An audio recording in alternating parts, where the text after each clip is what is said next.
शिक्षाओं का अनमोल ये खजाना हर दिल पे लिख दिया है, हर दिल पे लिख दिया है जिंदगी का अफसाना।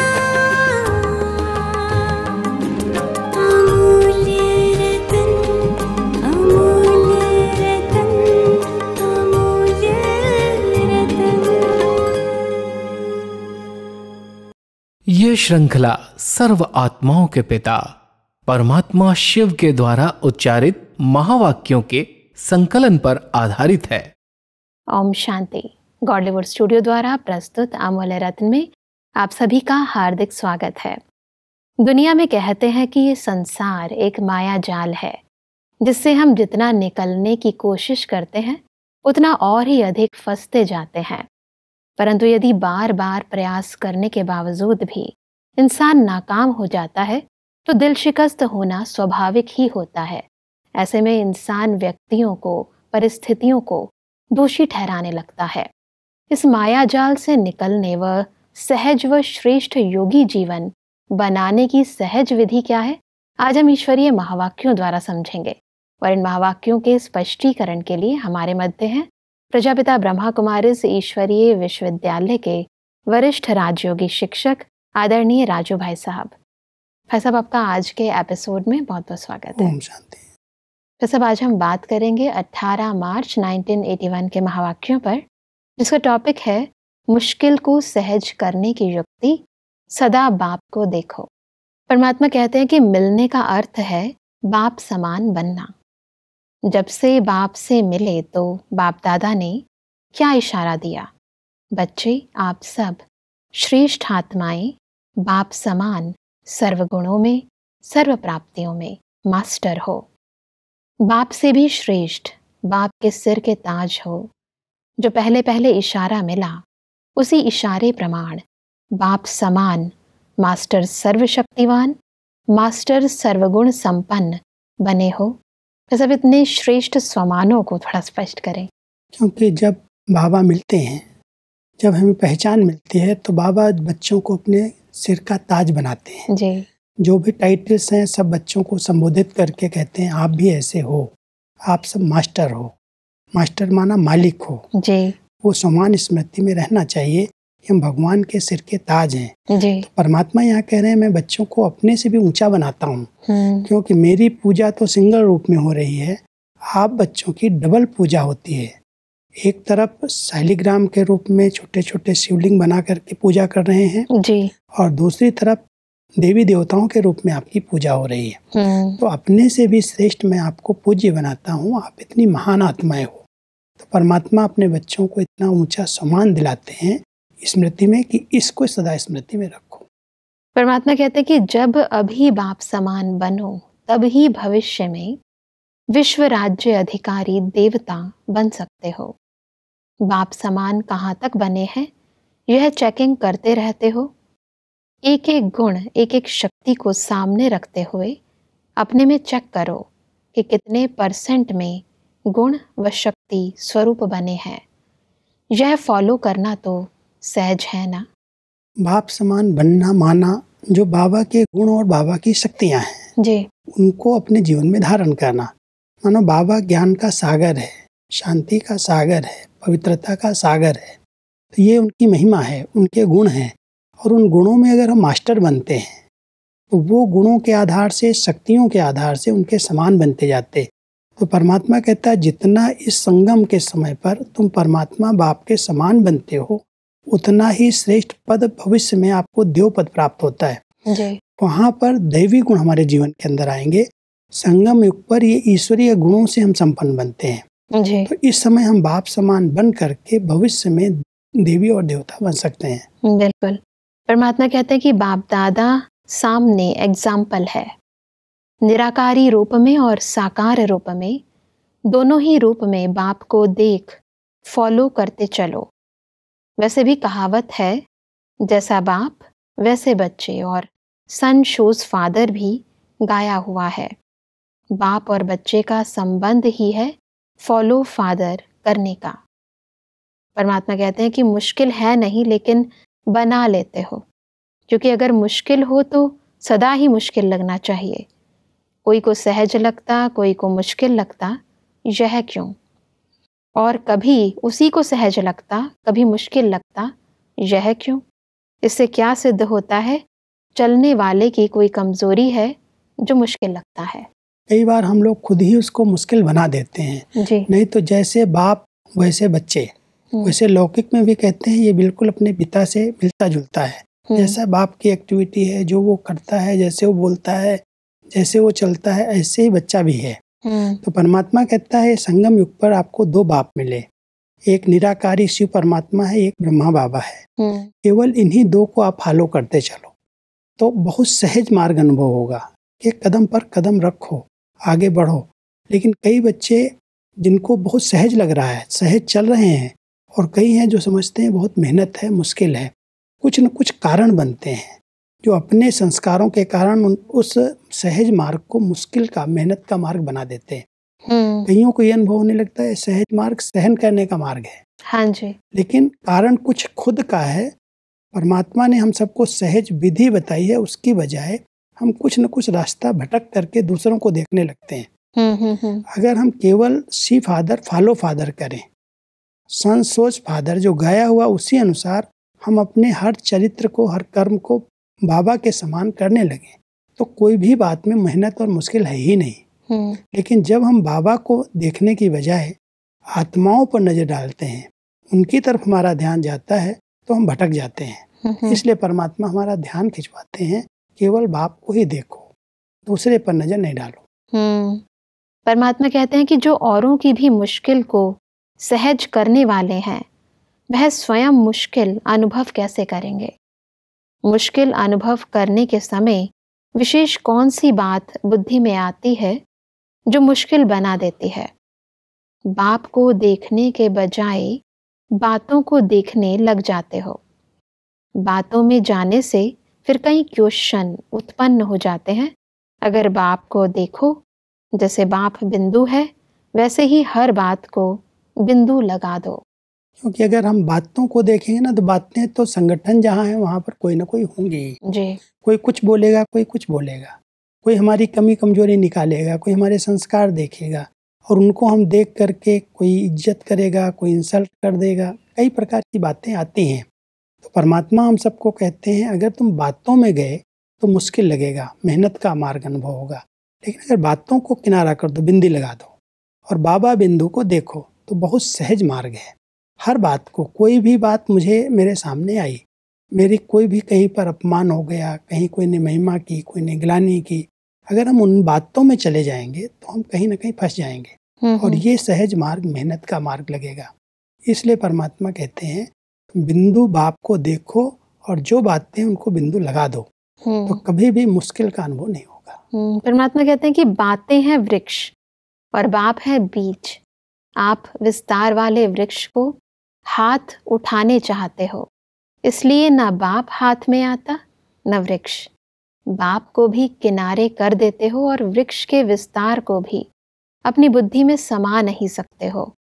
तो जो चाहना रखते हो वह ना पूरी होने के कारण दिल शिकस्त हो जाते हो। क्योंकि विस्तार तो बहुत है। हाँ तो जी। परिवार बड़ा है और जितने परिवार के सदस्य हैं हर एक में भिन्नताएं हैं, हर एक का पुरुषार्थ अपना है। अगर हम परिवार में कोई बातों को देखेंगे, उनके संस्कारों को देखेंगे तो ये तो बहुत वृक्ष के समान है। परमात्मा बीज है और बातें विस्तार हैं। जिन आत्माओं ने विस्तार को देखा वो विस्तार को अपने अंदर समा नहीं सके, इसलिए उनको लगता है मार्ग तो बहुत कठिन है, मेहनत का है, ये बातें हैं, ये बातें हैं, ऐसा हो रहा है, इस परिवार में ये कर रहे हैं, वो कर, बहुत सारी उलझन में चले जाते हैं। तो परमात्मा कहता है विस्तार में क्यों जाते हो? तो वृक्ष है, वृक्ष में तो अनेक टाल टालियां, अनेक प्रकार के पत्ते होंगे ही, लेकिन बीज को देखो, बीज पर ध्यान दो, अपने आप बीज आपको पार कर देगा। तो परमात्मा बीज है। जिन आत्माओं को बातों को फुल स्टॉप लगाना था, तो फुल स्टॉप भी एक बीज बिंदु है जी। जैसे कोई भी कार्य करना होता है, सेंटेंस लिखना होता है, तो बीच बीच में उसको फुल स्टॉप लगाते हैं। तो परमात्मा कहते हैं फुल स्टॉप भी बिंदु है, बिंदु लगा दो, आगे बढ़ जाओ। अगर क्वेश्चन उठ जाएगा कि ऐसा क्यों हो रहा है, ये ऐसे क्यों कर रहा है, वो ऐसे क्यों कर रहा है, अगर हम दूसरे की बातों को देखेंगे तो हम उलझ जाएंगे, क्वेश्चंस में चले जाएंगे। इसलिए परमात्मा कहता है बिंदु को, बीज को देखो, झाड़ को नहीं देखो। परमात्मा कहते हैं कि दिल शिकस्त की मुख्य निशानी क्या होगी? बार बार किसी न किसी की, चाहे परिस्थिति की, चाहे व्यक्ति की, शिकायत ही करते रहेंगे, और जितनी शिकायतें करते उतना ही खुद आपे ही फंसते जाते, क्योंकि यह विस्तार एक जाल बन जाता है। जितना ही फिर उससे निकलने की कोशिश करते हैं उतना फंसते जाते हैं। परिवार जहाँ है, संगठन जहाँ है, वहाँ बातें न हो ऐसा होता नहीं। वैसे संसार में भी कहावत है एक, जहाँ 4 बर्तन होते हैं वहाँ टक टक तो होती ही है। तो वैरायटी है, कुछ तो कुछ बातें आएंगी ही, लेकिन अगर हम उस बातों में गए तो उलझ जाएंगे, फंस जाएंगे। इसलिए परमात्मा कहता है उसको देखो ही नहीं जी। अपने बाप को देखो, अपने सत्य मार्ग को देखो और उस पर चलते रहो। अगर बातों में गए, विस्तार में गए तो कहीं ना कहीं फंस जाओगे, उलझ जाओगे, फिर थक जाओगे। कई आत्माएं चलते चलते ज्ञान से जो विमुख होती हैं, उसका कारण है जो परिवार के सदस्य उन पर ध्यान जाता है। ये बहन ऐसे कर रही है, वो भाई ऐसे कर रहा है, इसको ऐसे नहीं करना चाहिए, इसको ऐसे नहीं करना चाहिए जी। बाबा कहता है आपको ये जवाबदारी नहीं दी गई है। अगर किसी को कोई सुधारना भी है, ठीक भी करना है, तो बाप बैठा है। जब बड़े बैठे होते हैं तो बच्चों का काम उस पर ध्यान देना नहीं है जी। अगर हम बाबा को देखें, बाबा की पढ़ाई को देखें, उनकी सेवाओं को देखें, तो हम किसी पर भी ध्यान नहीं देंगे, कहीं उलझेंगे नहीं, बहुत सहज मार्ग से आगे बढ़ते जाएंगे। बिल्कुल। लेकिन जिन्होंने किसी को देखना शुरू किया, वो चलते चलते या तो ठहर जाएंगे या तो किनारे हो जाएंगे। बिल्कुल भाई साहब। परमात्मा कहते हैं कि या होगी बातें या होगा बाप, बातें सुनना और बातें सुनाना, यह तो आधा कल्प किया। भक्ति मार्ग का भागवत या रामायण क्या है? कितनी लंबी बातें हैं। जब बातें थी तो बाप नहीं था, अब भी जब बातों में जाते हो तो बाप को खो लेते हो। फिर कौन सा खेल करते हो? तीसरे नेत्र को पट्टी बांधकर और ढूंढते हो। बाप बुलाता रहता और आप ढूंढते रहते। आखिर क्या होता? बाप स्वयं ही आकर स्वयं का साथ दिलाते। ऐसा खेल क्यों करते हो?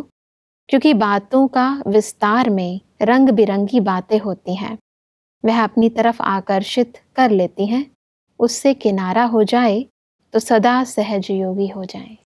एक छोटे बच्चे एक खेल करते हैं, जब भी कोई ऐसा खेल होते हैं तो एक दूसरे की आंख पर पट्टी बांध देते हैं। आंख मिचौनी का? हाँ, आंख मिचौनी भी होती है, खो खो का खेल कहते हैं। आंख पर पट्टी बांध दिया और फिर छिप जाते, इधर से उधर चले जाते हैं, वो ढूंढता रहता है ऐसे ऐसे ऐसे ऐसे। तो परमात्मा कह रहे हैं आप बच्चे भी अज्ञानता की पट्टी आंख पर क्यों बांध लेते हो? और फिर बाप को ढूंढते हो, पुकारते हो, याद करते हो, फिर बाबा को ही सामने आना पड़ता है मिलने के लिए। इसलिए परमात्मा हम सबको कह रहे हैं बातों के विस्तार में नहीं जाओ, अज्ञानता की पट्टी आंख में नहीं बांधो, ऐसे खेल अभी बचपन के नहीं करो। बाबा आपके सन्मुख है, बाबा की श्रीमत पर चलो। बहुत समय से विस्तार की बातें आपने सुनी है, भागवत सुनी है, रामायण सुनी है, कितना विस्तार है उसके अंदर। अब तो परमात्मा मिला है तो कहता बीज हूँ मैं, बिंदु हूँ मैं, तुम बिंदु रूप को मुझे पहचानो और याद करो, मुझे अपने सदा साथ रखो। तो इस बात में कभी भी उलझेंगे नहीं, मूंझेंगे नहीं। अगर दूसरों को देखेंगे, विस्तार में चले जाएंगे, कहीं ना कहीं उलझ जाएंगे और दिल शिकस्त होंगे, निराश हो जाएंगे। बिल्कुल। परमात्मा कहते हैं कि अपने आप को बिजी रखने का तरीका सीखो, न समय होगा न विस्तार में जाएंगे।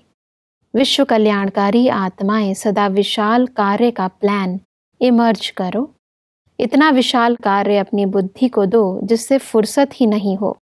अपनी बुद्धि को बिजी रखने की डेली डायरी बनाओ, इससे सदा सहज योग का स्वतः अनुभव करेंगे। वर्तमान समय ऐसे कई पुरुषार्थी आत्माएं हैं जी, जो मन और बुद्धि को बिजी रखने के लिए पूरे 24 घंटे की दिनचर्या को पहले ही सेट कर लेती हैं। जी।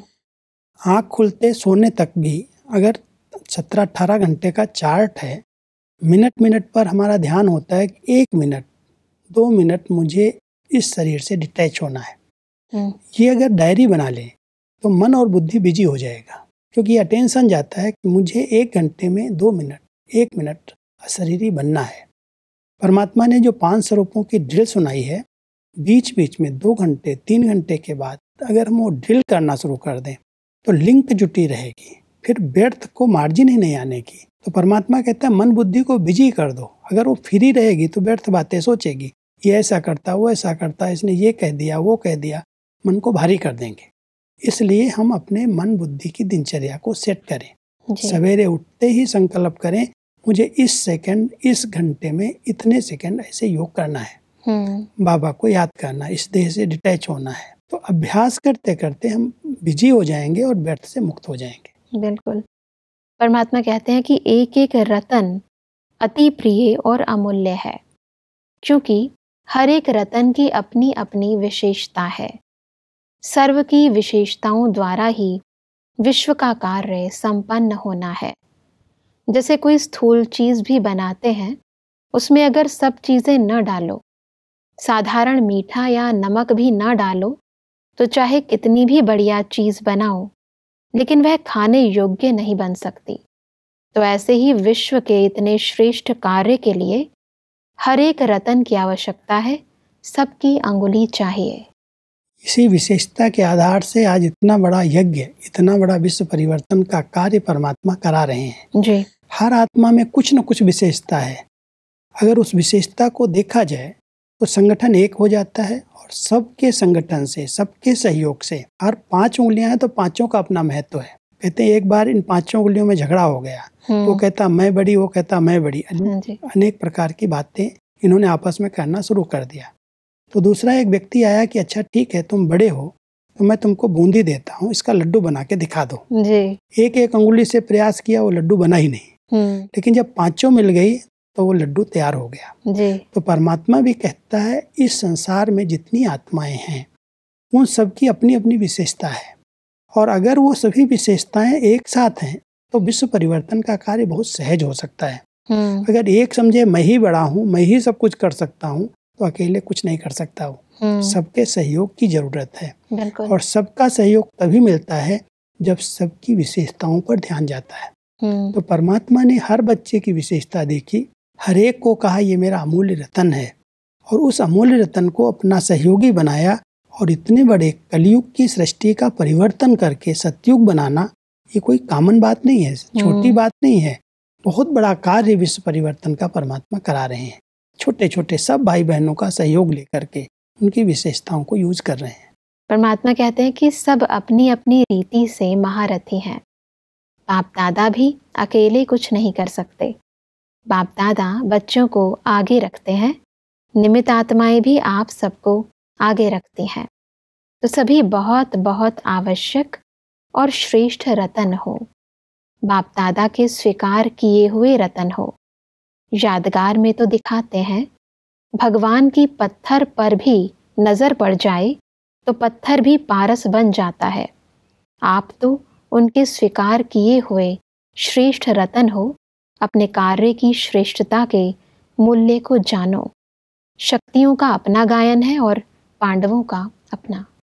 कभी भी अपने आप को छोटा नहीं समझना है, अहंकार में भी नहीं आना है, लेकिन छोटा भी नहीं समझना। हर एक बच्चा परमात्मा के कार्य में जरूरी है, आवश्यक है, क्योंकि भगवान ने उसको स्वीकार किया है। मेरा बच्चा कहा है। तो इस भावना के आधार से जैसे बहनों का, शक्तियों का महत्व है, ऐसे भाइयों का भी अपना महत्व है। कोई कम समझता है यहाँ करके कि नहीं नहीं यहाँ तो इन्हीं की वैल्यू है। परमात्मा कहता नहीं, बाप ने भी आपको स्वीकार किया और निमित्त आत्माओं ने भी आपको स्वीकार किया, इसलिए आप बहुत आवश्यक हो। नई दुनिया की स्थापना में आपका बड़ा योगदान है। आज कोई आत्मा कुछ भी नहीं कर रही है, मान लो कोई सेवाओं में सहयोग नहीं दे रही है, सिर्फ खाती है, सोती है, फिर भी अगर उसने पवित्रता के व्रत को पालन किया है और दृढ़ता के साथ पवित्र जीवन जी रही है, उसका भी बहुत बड़ा योगदान है। तो परमात्मा कहते हैं उस नजर से कोई को देखना भी नहीं चाहिए तो कुछ नहीं करता है जी। उसकी जो धारणाएं हैं, उसकी जो अपने नियम हैं पक्के, उसके आधार से भी वो नई सृष्टि में अपना योगदान दे रही है। तो हर आत्मा आवश्यक है, कोई छोटी बड़ी नहीं है, कोई कुछ सहयोग दे रहा है, कोई कुछ सहयोग दे रहा है। तो अगर इस तरह से हम संगठन में एक दूसरे की विशेषताओं को देखते हैं तो ये कार्य बहुत सहज और बहुत अच्छे से अच्छा हो सकता है। इसलिए परमात्मा कहते हैं हर आत्मा को अपने को विशेष समझ करके इस ईश्वरीय सेवा में मददगार बनना है। परमात्मा कहते हैं कि महान आत्मा की निशानी क्या है? जो जितना महान होगा उतना निर्माण होगा। महान आत्माएं सदा अपने को ओबीडियंट सर्वेंट ही अनुभव करते हैं। ब्रह्मा बाबा ने भी सदा यही साइन किया, I am your obedient servant. जी। इतनी महानता, इतने बड़े होते हुए भी अपने आप को बहुत निर्माण करके, झुक करके चलाया। ऐसे ही बच्चों को भी बाबा कहते हैं, आप कितने भी बड़े पद पर आ जाओ, कितने भी अच्छी सेवाएं करो, तन से, मन से, धन से महारथी बन जाओ, कभी भी महानता के साथ निर्माणता को छोड़ना नहीं। जितने महान उतने निर्माण। निर्माण बनेंगे तो सबका सम्मान प्राप्त होगा। अगर आप निर्माण नहीं बने, थोड़ा सा भी अहंकार आ गया, अहम आ गया, रोब आ गया, तो लोग आपसे किनारा कर लेंगे। इसलिए जरूरी है कि जितनी महानता आती जाती है उतनी हमारे जीवन में निर्माणता आती जाए। परमात्मा कहते हैं कि शक्ति की विशेषता है माया जीत। शक्ति के आगे किसी भी प्रकार की माया आ नहीं सकती, क्योंकि शक्ति माया के ऊपर सवारी करती है। शक्तियों के हाथ में सदा त्रिशूल दिखाते हैं। यह किसकी निशानी है? त्रिशूल स्टेज की निशानी है। संगम युग के जो टाइटल हैं, मास्टर, त्रिमूर्ति, त्रिनेत्री, त्रिकालदर्शी, त्रिलोकीनाथ, यह सब स्थिति की निशानी इस त्रिशूल में आ जाती है। निरंतर को अंडरलाइन करो। 2 चीजें शक्तियों की दिखाई गई हैं। विशेष गायन में जब शक्तियों की यादगार नवरात्रि में पूजा होती है, उनके एक तो शेर पर सवारी दिखाते हैं। जी। शेर, परमात्मा यहाँ कह रहे हैं कि माया, विकार, उन पर तुम्हारी सवारी है, वो तुम्हारे पर वार नहीं कर सकते। जी। और दूसरा, आपके हाथ में त्रिशूल है।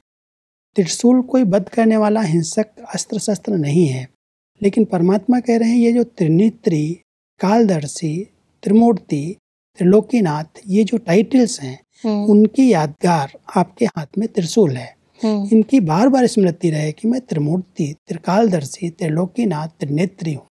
तो ये स्मृति में रहना, माना आपके हाथ में त्रिशूल है, कोई भी माया आपके ऊपर अटैक नहीं कर सकती। बिल्कुल बिल्कुल भाई साहब, आज हमने समझा कि हम बातों को ना देखें और बाप को यदि देखें तो बहुत सारी मुश्किल परिस्थितियां सहज हो सकती हैं।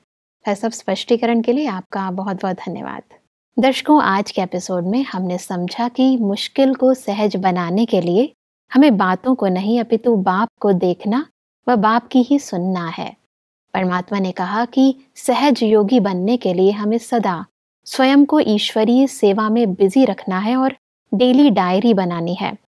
परमात्मा ने कहा कि महान आत्मा वह है जो सदा निर्माण रहती है। दर्शकों, आज के एपिसोड से संबंधित यदि आपके मन में कोई प्रश्न है तो आप हमें ईमेल कर सकते हैं। हमारा ईमेल आईडी है amulyaratna@godlywoodstudio.org। अगले एपिसोड में एक और अव्यक्त वाणी के साथ आप सभी के समक्ष हम फिर हाजिर होंगे। तब तक के लिए लेते हैं इजाजत। ओम शांति। मुख्य सार, फॉलो फादर करना मुश्किल क्यों लगता है? बातें हैं वृक्ष और बाप है बीज।